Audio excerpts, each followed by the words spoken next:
So today we're going to explore something that's absolutely essential in leadership but often gets overlooked or mismanaged, and that is feedback. Feedback is not just a tool, it's a foundation of effective leadership. When done right, it is powerful and it can build stronger relationships, boost performance, and most importantly, ensure growth for both individuals and your team as a whole.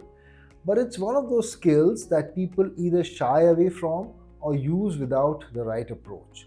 So let's look at why feedback is key to effective leadership and how you can master it. Good day, I'm Major Amit, a leadership coach, trainer, consultant, and an author. And this is the next video in a series of videos called Leadership Masterclass, where we discuss ideas that inspire growth, transformation, and leadership excellence. Now, first of all, let's talk about why feedback even matters in the leadership space.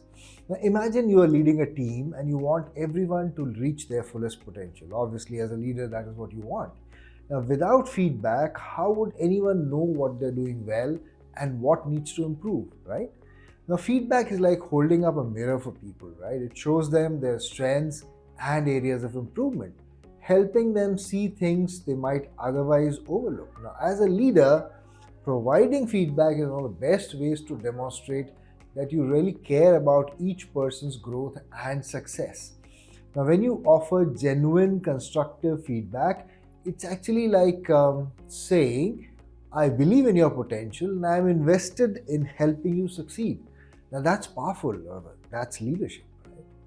Now, let's talk about what makes feedback effective. Now, giving feedback isn't about being critical or nitpicking small issues, right? Effective feedback has to be meaningful and constructive. It should focus on specific behaviors rather than personality traits or assumptions.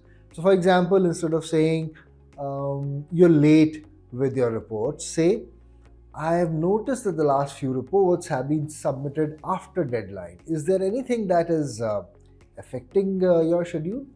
Now, the way you frame feedback matters a lot. Focusing on behavior makes it actionable. It gives the person receiving feedback something tangible to work on.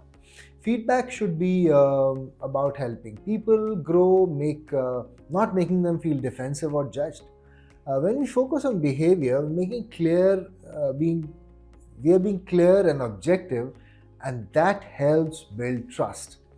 Now, speaking of trust, that's another huge part of effective feedback. Without a foundation of trust, feedback often feels harsh or uninvited. Now, as a leader, creating a culture where feedback is regular, welcomed practice is a key.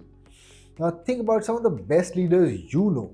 Chances are they are approachable and they give great feedback. People feel safe talking to them. They are open to feedback themselves and generally listen to others. When you create that open, safe space as a leader, your team will be more receptive to feedback and more likely to act on it.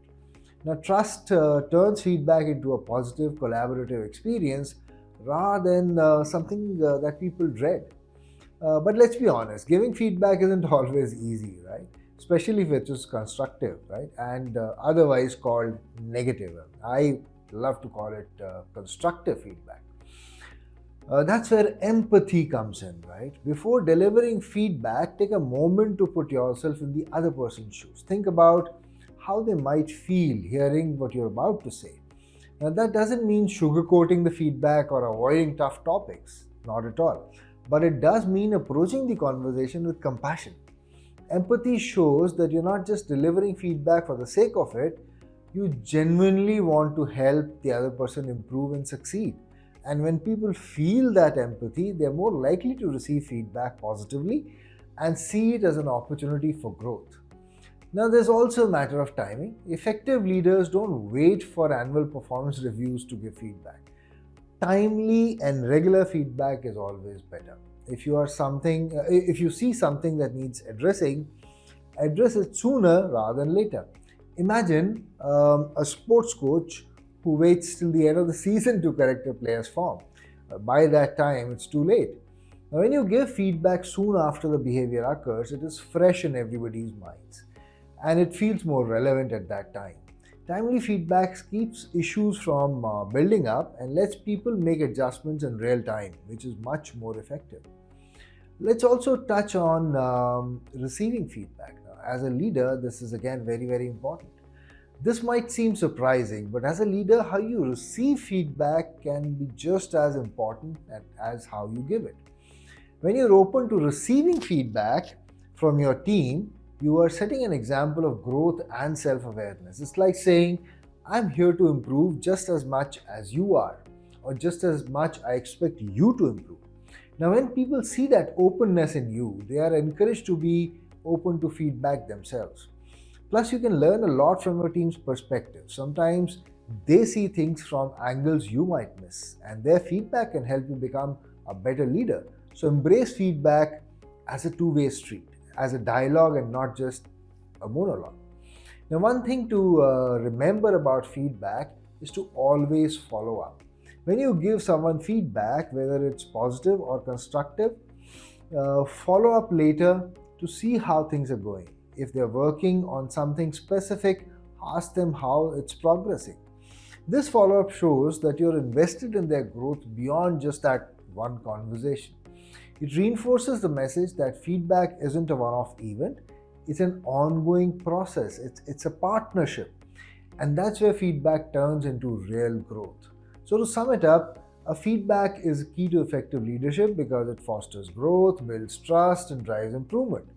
It's not just about pointing out mistakes, it's about guiding your team towards excellence and creating an environment where everyone can grow. When done well, feedback can inspire your team, strengthen relationships, and improve performance across the board. And the best part is that you give and receive feedback, you're also growing as a leader. So embrace feedback, make it a part of your leadership style, and watch positive changes it brings to your team. Thanks for watching, and remember, the journey to becoming a better leader is built on foundation of genuine constructive feedback. Thank you.